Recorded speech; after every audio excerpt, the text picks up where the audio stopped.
go ahead and give me a microphone check. Check Moving 1 on 2 to 1 our 2. 60 Check check. ATR2 helmet, $600 Keep going. value. Check 1 2 1 Adding 2. up all Check these 1 numbers, 2 1 60 2. serious prizes. Check 1 2 1 2. Brittany Okay. Hall. Cool. Brittany Hall. All right, my ticket man. ending Tell me, 614. what's your favorite ice cream? Cookies and cream. Another 60 helmet. Yeah. Retail value How of about your full $349. name and We've got winner. where we are and what the hell we're doing out here today? Okay. So my full name is Luis Gerardo Castellanos, but I go by Jerry. So I'm out here at the Kurt Caselli Ride Day. Been a participant of it probably for the last 4 years. This is my 5th year. So yeah, through VetMX, I've been a part of that since then. Since Doogie started coming out here with the foundation, and yeah, so it's kind of cool. Like I said, try to cook for everybody on Friday night, so it's kind of cool. I heard you cook really good tacos. Yes, yeah, I love my tacos. So yeah, so I marinate my own meat and everything, so it's really good. So yeah, it's a good deal. I love cooking for people. So yeah. Okay. Tell me about this story about how you found Veteran MX. So I want to say probably about going on 5 years now. I was riding in Elsinore. Normally every other weekend I'll go ride by myself. It was just kind of a thing that I did for the longest time after I got out of the service, and so I just kept on passing the canopies that they had set up, and so I was finally done with my last moto, and I finally just stopped, and I was like, hey, what are you guys all about? What is this? And so I met Mark, and Mark kind of gave me the rundown of what the foundation was about, and I'm like, okay. I'm a therapist for the VA, so it just kind of just fit, with throttle therapy and just therapy in itself, and I'm kind of an outside of the box thinker with my therapy, so I was like, this is really cool. And I've isolated myself for the longest time up to that point, so it's been really nice being a part of this foundation since I met Mark and the foundation and a bunch of other guys. Have been dealing with the same thing that I've been dealing with. That's awesome. Fly, gear Tell me bag, about, and if you don't backpack mind, is going tell me to about just a Josh quick little bit about your Wilson. story, your background with were you Good in the job, military Josh. and were you injured or what had happened? Yeah, so I joined the service for the college money. And the war in Iraq broke out right when I was in AIT. So obviously a lot of things changed at that point. But prior to going back, I was enlisting when 9/11 happened. And so it took me about a year to get in because of weight issues. So it took me a year to lose 58 pounds.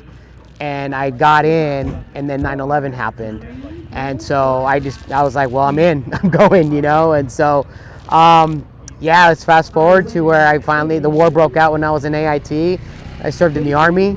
I ended up from 2002 to 2015, 2 tours, one in Iraq, one in Afghanistan.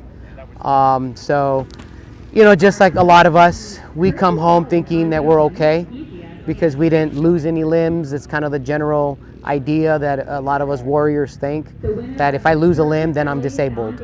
But we don't think about the hidden wounds.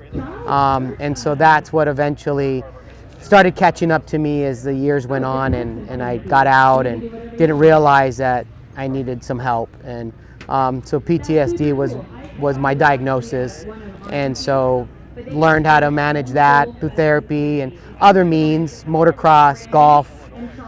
So that is definitely a lot of my therapy today. So I try to balance the two, the golf and the motocross.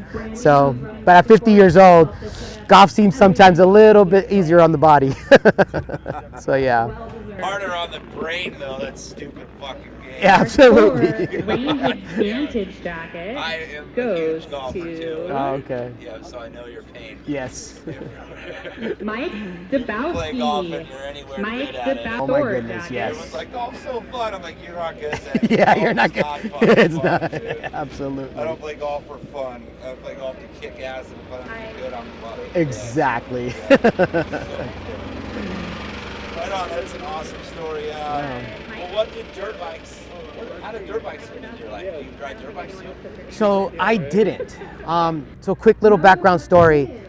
One of my best friends just passed away June 15th, Austin Wampler. He was Air Force veteran. he died of kidney cancer due to his time in Iraq. So in 2012, I met him at my office. He was our work study, and he introduced me to dirt bikes. I traded an old 67 Volkswagen for my YZ125. Never rode a dirt bike in my life. I always loved it. My parents couldn't afford it. So I played soccer most of all my life. I played it through college. So soccer was my sport. But I learned how to ride dirt bikes through Austin. Eventually, fast forward got up to a 250, 4-stroke, and then eventually the Desert Life trailer, and all the way up to a 450 to what I ride today. So Austin is my inspiration that got me into dirt bikes, and luckily today his widow and his 2 boys that do ride dirt bikes were here today and riding today, and obviously they have a big hole in their hearts right now, a big void in their life. So it was Austin that literally allowed me to just fall in love with motocross and dirt bikes, and I guess it's still today. Our saying was always, we're gonna ride till Social Security kicks in. So I'm gonna keep that promise, to him. As long as my body allows me to keep, swinging that leg over that bike, I'm gonna keep riding. That's so awesome, dude. Yeah. What a cool story. Thank you. Okay, let's segue into Our extra large winner VetMX. is Did we touch on that yet? Did you talk about Cohen how? Spania. Tell me about how VetMX positively Cohen affected your life, especially Spana when you ride Spania? dirt bikes. Sorry. And you get to ride with all these knuckleheads now and vets and cook for them on Friday nights, like you said. So, how special is that? How has Veteran MX positively affected your life? What would you like to let other veterans know about it? It definitely has got me out of the isolation piece of my life. I was isolated a lot. I used the excuse of, I'm going to watch the game at home. I'm going to watch in the garage, and, but drinking a 36 pack by myself. So after I met Mark and a bunch of other guys from the foundation, I realized that we're all going through the same thing, and we all need each other. One of the things that I really learned is that we never leave anybody behind. So why should we leave anybody behind here now that we're back? And so that's the biggest positive, impact that the foundation has had. Meeting new guys, meeting other vets, other brothers and sisters that are struggling, and it's just a phone call at 2 o'clock in the morning or a text message. Hey brother, are you up? I wasn't, but what's up? Just having that connection. As a therapist, I see what I provide for other Vietnam veterans and other veterans of our era, and I'm like, okay, I need that too. And so that's what this foundation has definitely given me, and I would absolutely promote it to any veteran that is struggling. Even if you don't ride dirt bikes, come out, just check it out. Hop on a bike and we'll just help you just go in circles if you need to. But just being around other brothers and sisters I think is going to be has been the biggest impact for me. And just being able to reach out if I'm having a bad day. Because a lot of people that I served with, we lost communication, we lost touch, everybody's kind of in their own world. And so I think with the foundation, having our Facebook page or our Instagram page, it's so much easier to reach out today and just be like, hey, what are you doing? So, yeah, I think that's been the biggest impact for me, and why I'm so glad to be a part of this foundation. Thank you so much. Rocky Mountain ATV for that one-off toolbox. Okay, I love it. Okay. I have questions, but you're rolling. The last thing would be,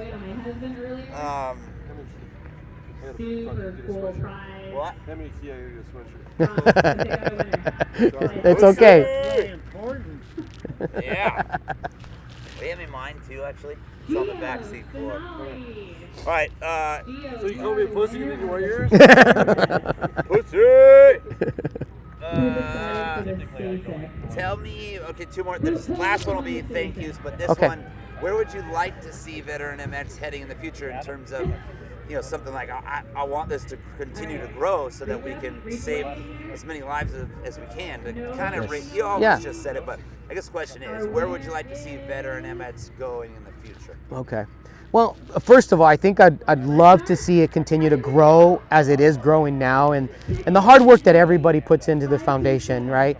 And just being able to reach out to one veteran, even if it's one or two, that just says, oh, you know what?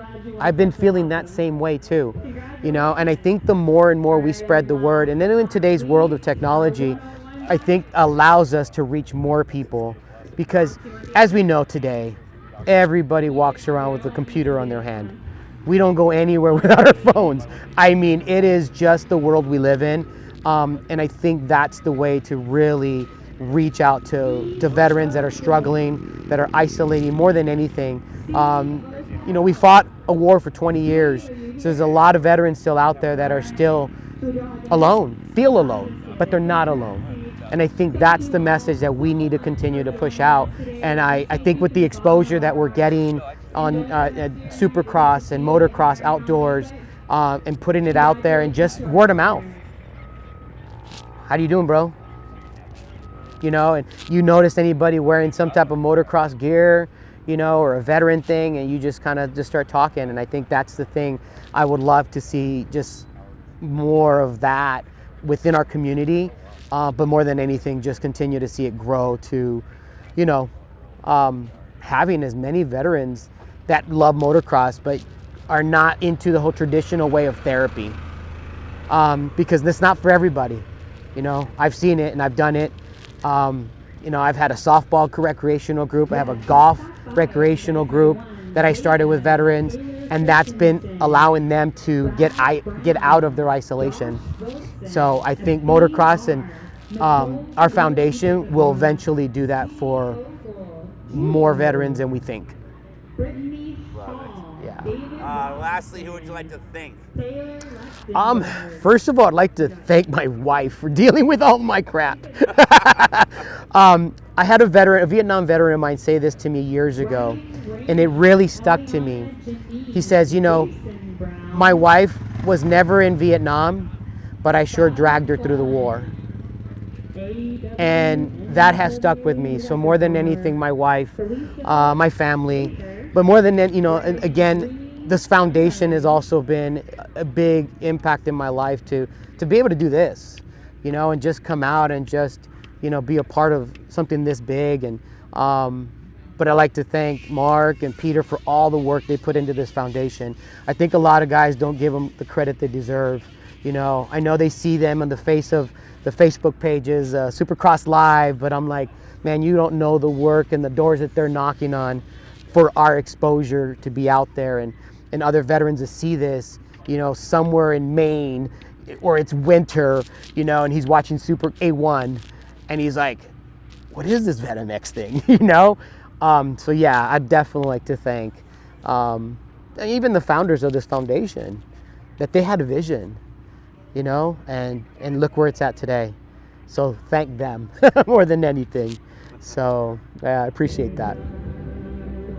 Hell yeah, right? Dumb music. Yeah.